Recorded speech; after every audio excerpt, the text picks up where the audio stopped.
नमस्कार, मी प्राची साळुंखे. महाराष्ट्र कॉलिंग मध्ये आपलं सगळ्यांचं अगदी मनापासून स्वागत आहे. आज आपण चर्चा करणार आहोत रशियामध्ये MBBS करण्याची संधी या विषयावर आणि चर्चा करण्यासाठी आपल्या सोबत आहे डॉक्टर सूरज अनगोलकर. आपण त्यांचं स्वागत करूयात. सर, कार्यक्रमामध्ये आपलं अगदी मनापासून स्वागत आहे. तर चर्चेला आपण सुरुवात करणारच आहोत, मात्र त्याआधी डॉक्टर अनगोलकर यांची थोडक्यात ओळख करून घेऊयात. तर जसं की डॉक्टर अनगोलकर हे अनुभवी वैद्यकीय व्यावसायिक, त्याचप्रमाणे ख्यातनाम अशी शैक्षणिक सल्लागार आहेत. Shine bright educational services private लिमिटेडचे ते संस्थापक आणि संचालक आहेत. त्यांनी MD ही पदवी रशियातून पूर्ण केली आहे. तर शाईन ब्राईट एज्युकेशनल सर्व्हिसेसच्या 2019 बॅचने 23 जून 2025 रोजी यशस्वीरित्या पदवी प्राप्त केली आहे. तो क्षण संपूर्ण शाईन ब्राईट परिवारासाठी अत्यंत अभिमानास्पद, आनंददायी आणि आठवणींनी भरलेला असल्याचं विद्यार्थी आणि पालकांचं म्हणणं आहे. तर शाईन ब्राईट ही भारतातील अग्रगण्य शैक्षणिक सल्लागार संस्था म्हणून ओळखली जाते. 2025 या शैक्षणिक वर्षात शाईन ब्राईट आणि डॉक्टर सूरज अनगोलकर यांच्या मार्गदर्शनाखाली 40हून अधिक विद्यार्थ्यांनी रशियातील नामांकित वैद्यकीय महाविद्यालयांमध्ये यशस्वीरित्या प्रवेश घेतलाय. विद्यार्थ्यांच्या भविष्यातील यशासाठी शाईन ब्राईट आणि डॉक्टर सूरज अनगोलकर यांचं निस्वार्थ, प्रामाणिक आणि समर्पित असं योगदान आहे. आणि खरं तर विद्यार्थ्यांच्या पालकांसाठी हे फारच महत्त्वाचं ठरतं. डॉक्टर अनगोलकर यांचा विद्यार्थी केंद्रित दृष्टिकोन, प्रामाणिक सल्ला आणि सततची साथ यामुळे विद्यार्थी आणि पालकांमध्ये त्यांच्याबद्दल मोठा विश्वास निर्माण झाला. आणि आज आपण त्यांच्याशी सविस्तर चर्चा करणार आहोत. तर पुन्हा एकदा सर, आपलं स्वागत आहे. खरं तर फार महत्त्वाचा विषय आहे. पालकांना आणि विद्यार्थ्यांना नेहमीच वाटत असतं की आपण बाहेरच्या देशात जावं आणि तिथं शिक्षण घ्यावं, आणि हे स्वप्न तुम्ही पूर्ण करत आहात. तर रशियामध्ये जर एखाद्या विद्यार्थ्याला MBBSची तयारी करायची असेल किंवा MBBS करायचं असेल रशियामध्ये, तर त्याची तयारी तुम्ही कशी करून घेतात किंवा पालकांनी कसं प्रिपेअर झालं पाहिजे त्यासाठी? अगदीच बरोबर. सर्वात पहिला तर नीटमध्ये उत्तीर्ण झालेल्या विद्यार्थ्यांना माझ्यापासून हार्दिक अभिनंदन. आणि आत्ता तयारी रशियामध्ये जायची कशी केली पाहिजे त्याच्यावरती चर्चा करूया आपण. पहिला तरी विद्यार्थी आणि पालक टोटली 3 गोष्टीकडे महत्त्व दिलं पाहिजे, जसे की प्लॅनिंग, रिसर्च आणि एक्झिक्युशन. प्लॅनिंगमध्ये त्यांनी व्यवस्थित प्लॅन आउट केलं लागतं आहे की त्यांनी कुठल्या युनिव्हर्सिटीला ॲडमिशन घेतलं पाहिजे, ती युनिव्हर्सिटी त्यांच्या बजेटमध्ये बसते आहे का, आणि त्या युनिव्हर्सिटीची मान्यप्राप्ती कशी आहे, जसे की ती युनिव्हर्सिटी WHO आणि NMCद्वारा रिकग्नाइज्ड आहे की नाही, तिथे पेशंटचा फ्लो कसं आहे हॉस्पिटल्सना. का सांगू, कसं होतं की बरेचदा हॉस्पिटल्समध्ये फ्लो नसतो, तर काही ठिकाणी मुलं अडीअडचणीमध्ये अडकतात आणि तिकडे गेल्यानंतर काही गोष्टी निर्माण होऊ नये, ह्याच्यासाठी प्रॉपर प्लॅनिंगची गरज आहे. त्याच्यानंतर रिसर्च व्यवस्थित केलं लागतं की ती युनिव्हर्सिटी कुठल्या लोकेशनमध्ये लोकेटेड आहे, तिकडची जनसंख्या कशी आहे, त्या युनिव्हर्सिटी जी सिटीमध्ये आहे तिथली. आणि एक्झिक्युशनमध्ये त्यांनी प्रॉपरली डॉक्युमेंटेशन वगैरे व्यवस्थित करून तिकडच्या ॲडमिशनची नोंद प्रक्रिया व्यवस्थित पार पडली पाहिजे. बिलकुल. सर, रशियामध्ये जर MBBS करायचं असेल तर प्रवेश घेण्याचे पात्रता निकष नेमके काय? पात्रताकडे लक्ष दिलं तर आपल्याला नीटमध्ये कंपल्सरी उत्तीर्ण होणं आवश्यक गरजेचं आहे. जसे की मिनिमम क्वालिफाईंग मार्क्स जो नीटचा ह्या वर्षीचा आहे तो 144 मार्क्स आहे जनरल कॅटेगरीसाठी, आणि रिझर्व कॅटेगरीसाठी हा मार्क्स राहतो आहे 113 मार्क्सचा. आणि 12वीच्या एक्झाममध्ये PCB ग्रुपला ह्यांचं 50% गुण असणं आवश्यक गरजेचं आहे, हे जनरल कॅटेगरीसाठी, आणि 40% गुण फॉर रिझर्व कॅटेगरी. बिलकुल. भारतीय विद्यार्थ्यांसाठी सर रशियामध्ये कोणत्या प्रकारची वैद्यकीय विद्यापीठे उपलब्ध आहेत आणि कशी ती ॲडमिशन प्रोसेस असते? अगदीच बरोबर. आता आपण कम्पेअर केलं तर रशियामध्ये 3 प्रकारचे युनिव्हर्सिटीज आहेत आपल्याकडं, जसे की एक आहे रिसर्च मेडिकल युनिव्हर्सिटी, दुसरी आहे फेडरल मेडिकल युनिव्हर्सिटीज, आणि तिसरी आहेत हे स्टेट मेडिकल युनिव्हर्सिटीज. रिसर्च आणि फेडरल युनिव्हर्सिटीज हे सेंट्रल गव्हर्नमेंट कंट्रोल करतो आहे. स्टेट गव्हर्नमेंट युनिव्हर्सिटीज हा स्टेट गव्हर्नमेंट कंट्रोल होतो. स्टेट गव्हर्नमेंट युनिव्हर्सिटीजमध्ये थोडं बजेट कमी असतो. पालक किंवा विद्यार्थी तिकडं फर्स्ट प्रायोरिटीवरती ॲडमिशन्स घेऊ शकतात. रिसर्च आणि फेडरल युनिव्हर्सिटीला जेव्हा आपण कम्पेअर करतो तिकडे बजेट थोडं हायर साईडला जातो, आणि तिकडे पेशंट फ्लो पण चांगला असतो आहे. शिक्षण एकदम उच्च दर्जाचं शिक्षण आहे, हायर टेक्निक्स अवेलेबल आहेत तिकडं, आणि पालक तिकडे एक एक्झाम देऊन किंवा ॲप्टिट्यूड टेस्ट देऊन विद्यार्थी तिकडची एंट्रन्स एक्झाम क्लिअर करून ॲडमिशन घेऊ शकतात. खरं तर प्रत्येक विद्यार्थ्याला आणि पालकांना वाटत असतं की रशियामध्ये गेल्यानंतर आपल्या मुलाने हे टॉपच्या कॉलेजमध्ये किंवा विद्यापीठामध्ये शिक्षण घ्यावं. मात्र ही ॲडमिशन घेत असताना, टॉप कॉलेजमध्ये ॲडमिशन घेत असताना काय काय अडचणींना सामोरं जावं लागतं? आता टॉपच्या कॉलेजेसना आपण कम्पेअर केलं तर टॉपच्या कॉलेजेसमध्ये बजेट हायर साईडला असते. तिकडे सीट्स जे असतात ते लिमिटेड सीट्स असतात आणि काय होतं की ह्या लिमिटेड सीट्स असल्यामुळे विद्यार्थ्यांना लगेच ॲडमिशन भेटत नाही. तर त्यांनी एक प्रॉपर चॅनल किंवा एक रिप्रेझेंटेटिव्ह थ्रू लगेच ॲडमिशनची नोंद करावी लागते. फर्स्ट प्रायोरिटी इज आपण तिथे रजिस्ट्रेशन करणं एक गरजेचं आहे. एकदा रजिस्ट्रेशन झालं की आपण तिकडची सीट रिझर्वड होते. मग तिकडची जी काही प्रक्रिया आहे, डॉक्युमेंटेशन राहिलं किंवा ट्रान्सलेशन ऑफ द डॉक्युमेंट्स राहिलं, ह्या सगळी प्रक्रियाला आपण कंप्लीट करून तिकडचं प्रोसेस फुलफिल करू शकतो. तर टॉपच्या गव्हर्नमेंट युनिव्हर्सिटीजमध्ये कधी हे विद्यार्थी जातात तिकडे त्यांना कुठलीच अडीअडचण येत नाही. बजेटचं थोडंसं प्रायोरिटी ठेवून त्यांनी ॲडमिशन घेऊ शकतात. बिलकुल. सर, अजून एक महत्त्वाचा प्रश्न तो म्हणजे तिथल्या हॉस्टेल्स कसे असतात? आता रशियामध्ये जर का आपल्या मुलाला कुठला पालक पाठवत असेल तर राहण्याची सुविधा ही योग्य असली पाहिजे, ही त्यांची पहिली अट अगदीच बरोबर. का म्हणजे हॉस्टेल हे पूर्ण 6 वर्षासाठी गरजेचं असते. आपल्याकडे जी युनिव्हर्सिटीज आहेत, रिसर्च असो किंवा फेडरल असो किंवा स्टेट असो, ह्या तिन्हीमध्ये आपल्याकडे गव्हर्नमेंट हॉस्टेल्स अवेलेबल आहेत. गव्हर्नमेंट हॉस्टेलमध्ये एक प्राधान्य काय असतं की तिकडे सिक्युरिटीसाठी खूप प्राधान्य दिलं जाते. सिक्युरिटी वाईज मुलं भरपूर सुरक्षित राहतात.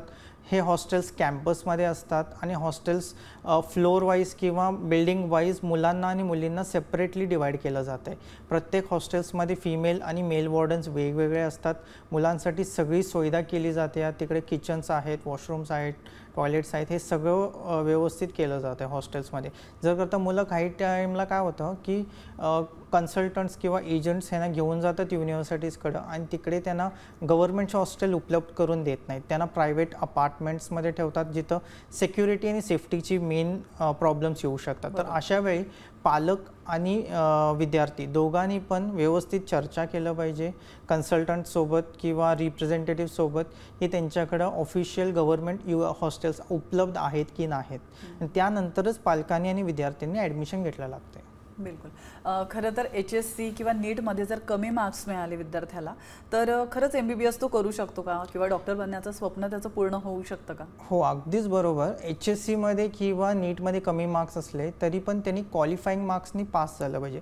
जसं मी पहिल्या ह्याच्यामध्ये सांगितलं, PCB ग्रुपला जनरल कॅटेगरीसाठी आपल्याला लागतात 50% गुण फॉर द जनरल कॅटेगरी आणि रिझर्व कॅटेगरीज आपल्याला लागतात 40% गुण आणि नीटमध्ये 144 मार्क्सनी पास झालं पाहिजे जनरल कॅटेगरीमध्ये आणि अदर कॅटेगरीजसाठी 113चे मार्क्सचं क्वालिफाईंग आहे. जर करता हा मार्क्स त्यांनी क्वालिफाय झालेले असले तर ह्यांनी ॲडमिशन अवश्य घेऊ शकतात. असं कुठलीच अडीअडचण येणार नाही त्यांना. परत आल्यानंतर त्यासुद्धा त्यांना रजिस्ट्रेशन पण भेटेल इंडियामध्ये आणि त्यानंतर ॲडमिशनची प्रक्रिया पूर्ण होईल. सर, एखाद्या विद्यार्थ्याने गॅप घेऊन जर का ॲडमिशन घेतली तर त्याचं 1 वर्ष वाया जातो असं म्हणायला हरकत नाही. मात्र गॅप घेऊन जर का ॲडमिशन घेतली तर त्यामध्ये काही फायदे किंवा तोटे आहेत का? त्याविषयी जरा सविस्तर सांगा. अगदीच बरोबर. फायदे आणि तोटे दोन्ही पण आहेत. जर का तुम्ही गॅप घेतलाय, व्यवस्थित अभ्यास केला, चांगले मार्क्स आणला तर तुम्हाला भारतात ॲडमिशन भेटणार. आजकालचं कट ऑफ आपण जे कम्पेअर केलं ते it is on the higher side. जसं की 580 मार्क्सपेक्षा पण आज जास्त मार्क्स असले तर भारतामध्ये तुम्हाला ॲडमिशन भेटू शकतात. तोटे असे आहेत की तुम्ही जर का मार्क्स कमी आले तर परत तुम्हाला तुमची नेक्स्ट स्टेप काय आहे ते समजून घ्यावं लागतं. जर का तुमचं MBBSच करायची इच्छा असेल तर एक तर तुम्ही भारतामध्ये करावं लागतं नाही तर ॲब्रॉडला जाऊन करावं लागतं. जर का तुम्ही क्वालिफाईंग मार्क्सनी पास झालेला असला आणि जर करता रँकिंगमध्ये नाही आला तरी पण ही ॲब्रॉडला जाऊन शिक्षण घेण्याची संधी खूप चांगली येते. तर ह्या अकॉर्डिंगली गॅप घ्यायच्या आधी पॅरेंट्सनी विचार केला लागतं. जर करता ह्या वर्षी त्यांनी ऑलरेडी क्वालिफाय झालेले असले तर मुलांनी आरामात MBBS इन ॲब्रॉडचा विचार करून तिकडे ॲडमिशन घेऊ शकतात from a proper representative and consultant. बिलकुल. खरं तर सर, तुमचीच एक विद्यार्थिनी आहे जिने नीट परीक्षा ही गॅप घेऊन दिलेली आहे, तर तिचा नेमका काय अनुभव आहे आपण तिच्याकडूनच ऐकूया.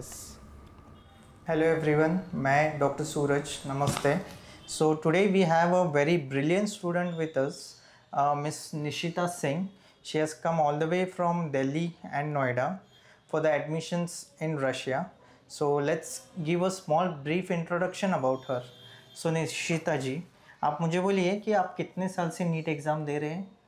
सर, मेरी 12th पास 2023 में हुई थी. ओके. एंड 23 में मेरा फर्स्ट अटैम्प्ट था. उसमें मेरे 450 मार्क्स आए थे. ओके. उसके बाद मैंने नेक्स्ट अटैम्प्ट दिया 24 में 604 मार्क्स आए थे मेरे। और उसके बाद ये मेरा लास्ट अटैम्प्ट था जो कि इस बार मतलब मेरा फाइनल अटैम्प्ट था, उसमें मेरे 487 मार्क्स आए थे। ओके एंड आपने 12th में कितना स्कोर किया था? 12th में मेरे 91%। ओके एंड आपको इस साल भी you are feeling like you are not going to get the seat in India, right? No actually not, क्योंकि हमारे स्टेट के लिए safe score is around 520। Okay fine and what do you like to give a small conveying message to the students जो इसके बाद में जो अभी भी MBBS अब्रॉड का नहीं सोच रहे? या अगर आप सच में बहुत डेस्परेट हैं कि आपको MBBS ही करनी है एंड आप पढ़ने में भी उसके केपेबल हैं, आप समझते हैं कि आपको इंडिया में चांस नहीं मिल पा रहा है पढ़ने का और आपके बजट में भी प्राइवेट यूनिवर्सिटीज़ नहीं आती हैं, तो आपके लिए डेफिनेटली रशिया बहुत अच्छा ऑप्शन है। एंड उसके लिए मैं आपको ज़रूर रिकमेंड करूँगी कि आप डॉक्टर सूरज सर से बात करें। उनकी कंसल्टेंसी शाइन ब्राइट कंसल्टेंसी है, वहाँ पे हम लोगों ने काफ़ी अच्छे से ओवर द कॉल बातें की, मेरे को सब कुछ बहुत अच्छा लगा, तो मैंने अपने पेरेंट्स को भी बताया एंड मतलब क्वेरीज़ वगैरह की जो आंसर मुझे मिले बहुत ही सेटिस्फैक्ट्री थे। आंसर बहुत ही अच्छे से एक्सप्लेन करते हैं, कोई भी डाउट हमें नहीं रहा। अब हम आके सर से ऑफलाइन भी मिल लिए हैं इनके ऑफिस में और बहुत सेटिस्फैक्ट्री रहा है, सब कुछ बहुत अच्छा है, सर बहुत अच्छे से एक्सप्लेन करते हैं। Okay thank you Nishita, thank you so much. Thank you sir, thank you. Agent आणि अधिकृत सल्लागार याच्यामधला नेमका फरक काय? अगदीच बरोबर. आता कसं झालं इंडियामध्ये बरेचसे कंपनीज जे ऑफिशियली रशियामध्ये रजिस्टर्ड नाहीत ते सुद्धा आज MBBS इन रशिया किंवा MBBS इन अब्रॉड प्रमोशन चालू केलेले आहेत. आणि ह्या टाईमला कसं होतं आहे की हे लोकल एजंट्स असतात ना की अधिकृत सल्लागार म्हणजे ऑफिशियल रिप्रेझेंटेटिव्ह. तर ह्या टाईमला काय होतं बरेचदा पालक आणि विद्यार्थी अडीअडचणमध्ये अडकतात की हे लोक तुम्हाला ॲडमिशन्सची तरी प्रॉमिस करतात, तिथं गेल्यानंतर ते म्हणतात की आपण सगळं दृष्टिकोनाने तुम्हाला संपूर्णपणे पार पाडून देऊ. बट काही ठिकाणी कसं होतं हे लोक हे ॲडमिशन्स जे असतात हे दुसऱ्या ऑफिशियल रिप्रेझेंटेटिव्हला डायरेक्टली देतात की त्यांनी डायरेक्टली ॲडमिशन करत नाहीत ते. तर ह्या टाईमला विद्यार्थी अडीअडचणीमध्ये येऊ नये म्हणून त्यांनी प्रॉपरली एकतरी ऑफिशियल रिप्रेझेंटेटिव्स जे आहेत रशियाचे त्यांच्या थ्रू ॲडमिशन घ्यावे, त्यांची व्यवस्थित नोंद करून ॲडमिशनची प्रक्रिया पार पाडून घ्यावी. बिलकुल. खरं तर शिक्षणासंदर्भात किंवा करिअर संदर्भात अनेक पर्याय सध्या उपलब्ध आहेत आणि अशा वेळेला पालक आणि विद्यार्थी दोघंही गोंधळाच्या स्थितीत असतात, तर ते योग्य ठिकाणी जाऊन त्यांनी काउन्सिलिंग करणं देखील तेवढंच महत्त्वाचं आहे. तर अशा वेळेला तुम्ही त्यांना काय सल्ला द्याल किंवा त्यांची द्विधा मनस्थिती तुम्ही कशी समजून घ्याल? आता बरेचसे कोर्सेस अवेलेबल आहेत आपल्याकडे इंडियामध्ये पण आणि अब्रॉडला पण. तुम्ही जर करता नीटमध्ये व्यवस्थित क्वालिफाय झालेले असला, तुमचं ड्रीम असेल डॉक्टर बनायचं, तर तुम्ही आम्हाला संपर्क साधू शकता. जर करता तुम्ही केपेबल नसला तर तुम्ही MBBS करायचा विचारसुद्धा सोडून दिला पाहिजे. का म्हणजे MBBS हा एक खूप टफ कोर्स आहे आणि ह्याच्यामध्ये जर करता तुम्ही प्राधान्य देऊन करणार असला शिक्षण तर तुमचं खूप अटेन्शन लागतं आहे MBBSच्या कोर्सला. जर करता तुम्ही त्या गोष्टींमध्ये केपेबल नसला तर तुम्ही दुसरे कुठलेही कोर्स घेऊ शकता, जसे की BSc नर्सिंग असो किंवा BMS असो, BHMS असो किंवा इतर इंजिनिअरिंग कोर्सला सुद्धा जाऊ शकता. बट तुमचं निर्णय कठोर असला की तुम्हाला MBBSच हवं आहे तर तुम्ही जर करता इंडियामध्ये तुम्हाला सीट भेटत नसली तर तुम्ही अब्रॉडचा हा विचार करून डायरेक्टली ॲडमिशन्स घेऊ शकता आमच्याद्वारा. बिलकुल. सर विद्यापीठाचं लोकेशन देखील तितकंच महत्त्वाचं आहे, तर त्यामागे काही स्पेसिफिक कारण आहे का? हो अगदीच बरोबर. लोकेशन हे खूप महत्त्वाचं आहे. जसं की आता विद्यापीठं आहेत काही टाईमला मेट्रो सिटीजमध्ये लोकेटेड असतात आणि काही टाईमला असं छोट्या गावांमध्ये सुद्धा लोकेटेड असतात. मेट्रो सिटीमध्ये जेव्हा विद्यापीठं असतात जे टॉपचे जे युनिव्हर्सिटीज आपल्याकडे अवेलेबल आहेत त्यांच्याकडं पेशन्स फ्लो, क्लिनिकल एक्सपोजर खूप चांगला असतो. त्यामुळे लोकेशन वाईज युनिव्हर्सिटी चूज करणं आज खूप महत्त्वाचं आहे. जेव्हा तुमचं क्लिनिकल एक्सपोजर आणि पेशंट फ्लो असेल तेव्हाच तुमचं इंटरनल गोष्टी क्लिअर होतात. त्यासाठी लोकेशन हे खूप महत्त्वाचं असतं. जर करता हीच सेम युनिव्हर्सिटी तुम्ही बजेट कमी असल्यामुळे कुठल्या तरी छोट्या गावामध्ये ॲडमिशन घेतला तर तिकडे तुम्हाला व्यवस्थित शिक्षण भेटणार नाही, एज्युकेशन कंप्लीट होणार नाही व्यवस्थित आणि पेशंट फ्लोसुद्धा राहणार नाही. त्यामुळे क्लिनिकल एक्सपोजरवरती खूप परिणाम पडू शकतो. बिलकुल. सर रशियन वैद्यकीय विद्यापीठांसाठी प्रवेश प्रक्रिया नेमकी कशी असते त्याविषयी जरा सविस्तर सांगा. आता